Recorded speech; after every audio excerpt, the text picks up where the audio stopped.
Hi students. So your exam is very near now. 24th को आपका exam है और थोड़े से ही दिन बचे हैं. These are the last moment days that you have with yourself before you appear for the final exam of AFCAT. So I have brought forward a video for all of you on how to attempt the AFCAT examination. This is especially for those students who are freshers, जो अभी पहली बार देने लगे हैं exam और जिनको कोई भी आइडिया नहीं है कि what to expect when you sit for this examination, right? So I'm bringing this video so that you people know what to expect and how to attempt. Okay. So let's start the video. तो आज की class में I'll tell you about some last minute tips and how to attempt exam smoothly ताकि आपको कोई भी तकलीफ ना हो एग्जाम को अटेम्प्ट करते हुए, राइट? तो लेट्स स्टार्ट विद दैट. सबसे पहले अभी के बचे हुए दिनों में आपको क्या करना चाहिए? तो सबसे पहले सारे इंपॉर्टेंट मैथ्स के फॉर्मूलाज को रिवाइज कर लो. बहुत बहुत इंपॉर्टेंट है. देखो, मैथ्स एक ऐसा सेक्शन है एफकैट का जिसमें आई कैन से कि कुछ टाइप्स हैं क्वेश्चंस की जो डेफिनेटली आती ही आती हैं. जैसे टाइम एंड वर्क हो गया, है ना? Number of men and women के क्वेश्चंस, जैसे A is twice as good as B, ऐसे टाइप के क्वेश्चंस. ये कुछ ऐसे क्वेश्चंस हैं जो हमेशा एग्जाम में आते ही आते हैं. तो इन क्वेश्चंस को आप प्रैक्टिस कर सकते हो, इन पे लगने वाले फॉर्मूलाज आप देख सकते हो. या फिर जैसे स्पीड डिस्टेंस टाइम है, ये एक ऐसा टॉपिक है जिससे मैक्सिमम अमाउंट ऑफ क्वेश्चंस आते हैं मैथ्स में.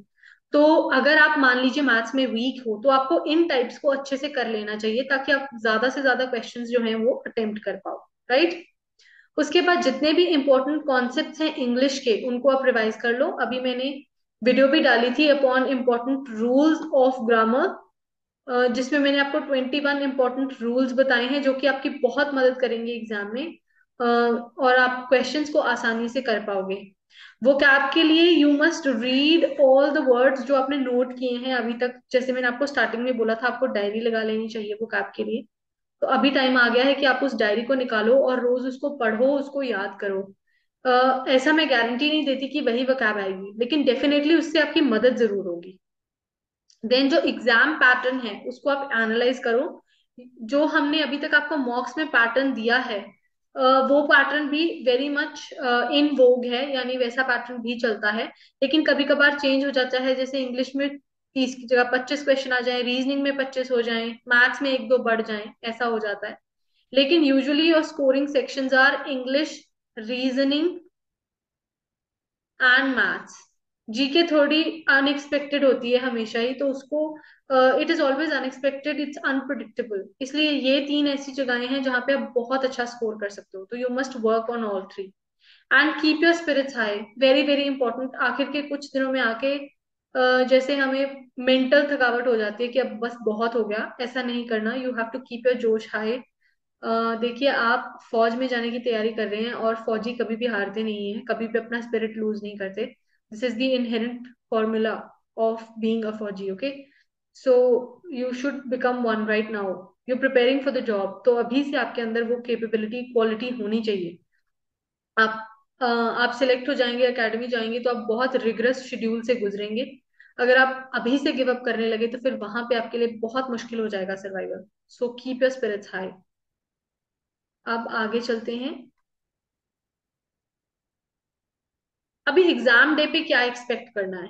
तो सबसे पहले तो अपनी डॉक्यूमेंट्स को पहले ही तैयार करके रखो. जो आपका एडमिट कार्ड है, देन आपका आधार कार्ड है,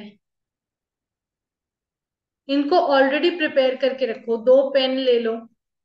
देन आपकी एक क्लियर और ट्रांसपेरेंट वाटर बॉटल, राइट? और अभी आप अपने एडमिट कार्ड के इंस्ट्रक्शंस में पढ़ सकते हो, if they asked you for a sanitiser और a mask, you must take all of these items. और इनको पहले ही अलग से टेबल पे रख लो ताकि आप एग्जाम वाले दिन बस इसको उठा के आपको जाना ही हो. दो प्रिंट आउट निकलवाओ एडमिट कार्ड के. क्यों कह रही हूँ? इसलिए कि मान लो एक खराब हो गया रास्ते में कहीं, तो एटलीस्ट आप दूसरा यूज कर लोगे. और जिन लोगों के एग्जाम सेंटर घर से दूर हैं, अगर आपका पेपर मान लीजिए 24 को है तो अपने एग्जाम सेंटर वाली सिटी में 23 को ही आप पहुंच जाइए. इसलिए बोल रही हूँ कि आप 23 को वहां जाइए, वहां जाके अपना एग्जाम सेंटर ढूंढो कहाँ पे है, ताकि अगले दिन आपको हसल ना हो कि कहाँ जाना है. एक बार ऐसा हो गया था कि एक ही नाम का एक हाई स्कूल था और एक सीनियर सेकेंडरी स्कूल था.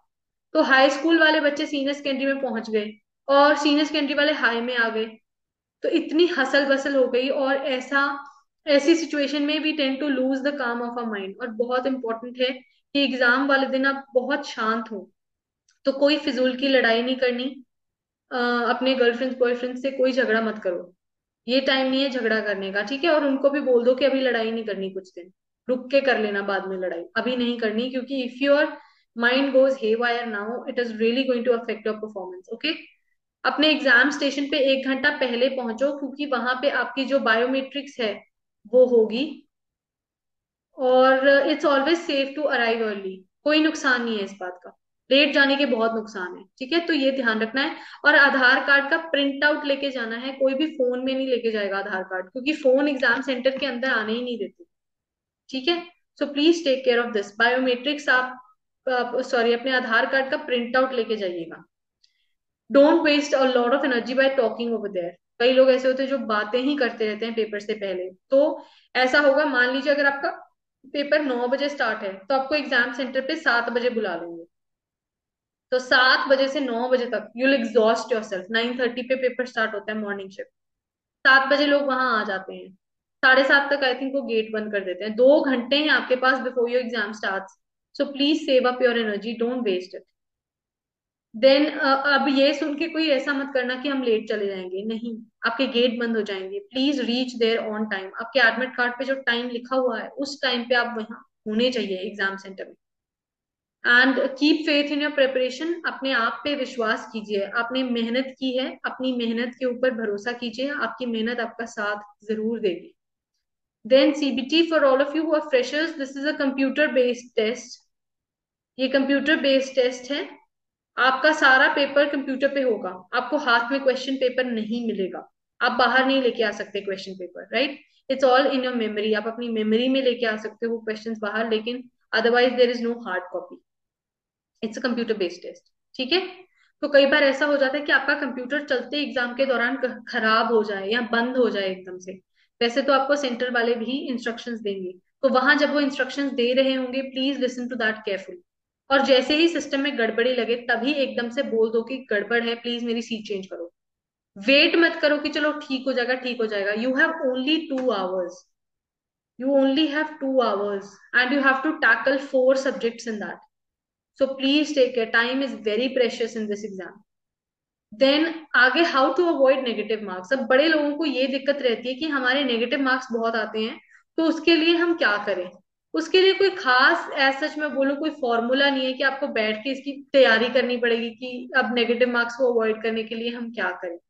सिंपल सी बात है, फर्स्ट ऑफ ऑल आप वो क्वेश्चन अटेम्प्ट करो जो आपको 100% आते हैं। सबसे पहले आप वो क्वेश्चंस अटेम्प्ट करेंगे जिनको लेके आप 100% कॉन्फिडेंट है कि यही आंसर है, ठीक है। उन क्वेश्चंस को खत्म करने के बाद आप उन पे आएंगे जिन पे आपको 75% to 25% का डाउट है, मतलब 75% आपको लग रहा है करेक्ट है, 25% लग रहा है गलत है, फिर आप उनको अटेम्प्ट करो।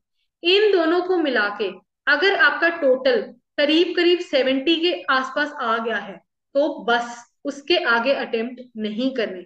इसका मतलब आप 210 नंबरों का पेपर ऑलरेडी अटेम्प्ट कर चुके हो। ऐसा भी नहीं है कि अगर 70 क्वेश्चन हो गए तो आगे करना ही नहीं, अगर आता है तो डेफिनेटली करो, प्लीज अटेम्प्ट, अगर आपको आगे भी आता है प्लीज अटेम्प्ट। लेकिन तुक्केबाजी बिल्कुल भी नहीं करनी, इस पेपर में आप तुक्केबाजी अफोर्ड नहीं कर सकते, क्योंकि यहाँ बल्क में नंबर कटेंगे, 4 नंबर एक क्वेश्चन के, यानी एक नेगेटिव मार्क्स और 3 उस क्वेश्चन के नंबर, इन टोटल 4 नंबर गवा दोगे आप, and it's a major jump, believe मी।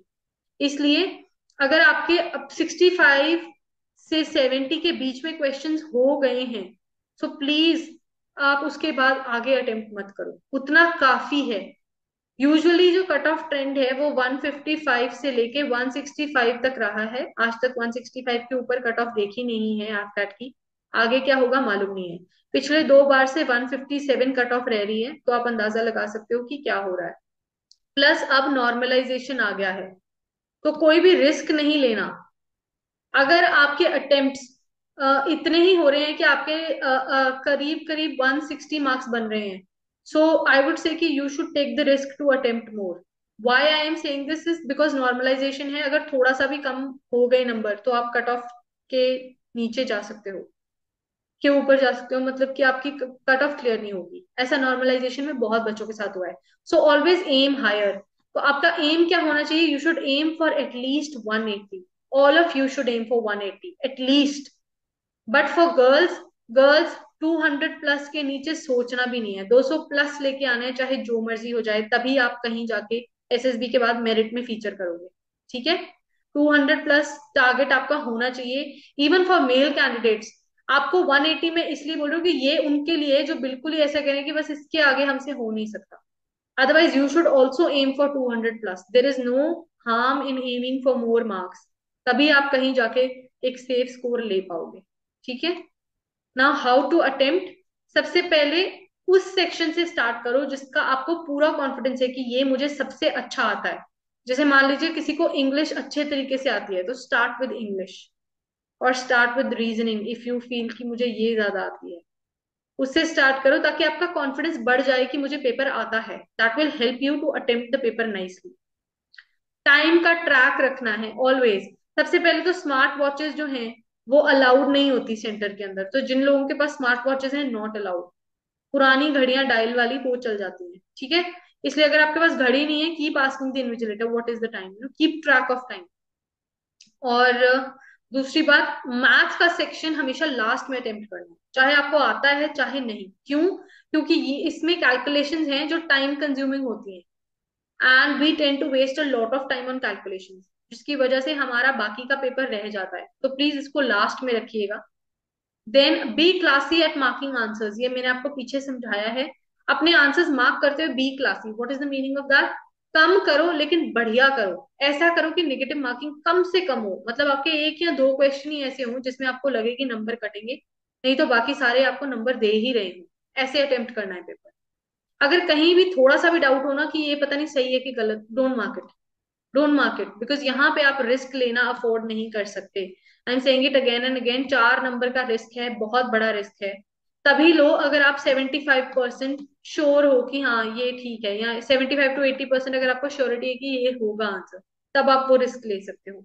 50-50 वाला रिस्क इसमें नहीं लेना, वो आप सीडीएस में ले सकते हो, यहाँ नहीं। Then ensure to keep 15 minutes spare to revise the questions, बहुत इंपॉर्टेंट है। आखिर के 15 minute, I don't know how you will manage your time, but keep 15 minutes so that आप अपने की मार्क किए हुए आंसर्स चेक कर सको कि आप सही मार्क कर रहे हो या गलत। और एक और चीज, आपको एक रफ शीट मिलेगी, उसके राइट कॉर्नर में अपना नाम और कंप्यूटर सेट का नंबर आपको लिखना होगा, और दोनों साइड्स आपके पास अवेलेबल रहेंगी। ध्यान रखने वाली बात, रफ शीट एक्स्ट्रा नहीं मिलती, प्लीज यूज इट केयरफुली। और दूसरी बात, यहाँ पे अपने जितने भी क्यूब रूट्स हैं, स्क्वायर रूट्स हैं, वो लिख के रख लो, ABCD लिख के रख लो इसके ऊपर। पेपर का यूज कैसे करना है, रफ शीट की एक साइड सिर्फ रीजनिंग के लिए रखो, कि वहीं पे करनी है सारी रीजनिंग, और दूसरी साइड सिर्फ मैथ्स के लिए। और just let me erase and create some space. बहुत इंपॉर्टेंट है कि आप रफ शीट को अच्छे से यूटिलाइज करो, क्योंकि कई सेंटर्स पे ऐसा होता है कि आपको एक्स्ट्रा नहीं देते, फिर बड़ी दिक्कत हो जाती है जब एक्स्ट्रा नहीं मिलती। तो क्या करना है, मान लीजिए ये है आपकी शीट ऑफ पेपर, इसको आप डिवाइड कर लेना पार्ट्स में, ऐसे डिवाइड इट इनटू पार्ट्स, ताकि एक डब्बे में आप एक क्वेश्चन का करो कैलकुलेशन, दूसरे डब्बे में दूसरा। और जिनकी हैंडराइटिंग मेरी तरह बड़ी बड़ी है, छोटा छोटा लिखना ताकि आपके पेपर में पूरा आ जाए। ओके?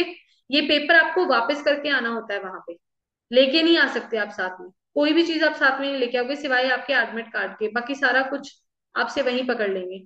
और एक आपका जो आधार कार्ड होगा, अपना आधार कार्ड मैंने पीछे फोटोकॉपी बोल दिया शायद, please carry your original Aadhaar card. Okay? अपना ओरिजिनल आधार कार्ड लेके जाना है अपने साथ, वहां पे देखेंगे वो, इसलिए please carry your original ID proof. Okay? और इन केस आपकी फोटोग्राफ थोड़ी हेजी है, तो please carry passport size photographs, आपको वैसे भी लेके जानी पड़ेंगी। तो 5 पासपोर्ट साइज फोटोग्राफ्स आप अपने साथ ले जाना, 5 पासपोर्ट साइज फोटोज आप अपने साथ लेके जाना एक्स्ट्रा, ताकि आपको वहां पे जरूरत पड़ने पे आप यूज कर लो। वैसे तो आपको वहां पे जरूरत लगेगी ही, दो आपकी जो है एडमिट फोटोज वो यूज होंगी डेफिनेटली पेपर में, आपकी अटेंडेंस मार्क होगी इनके साथ। ठीक है?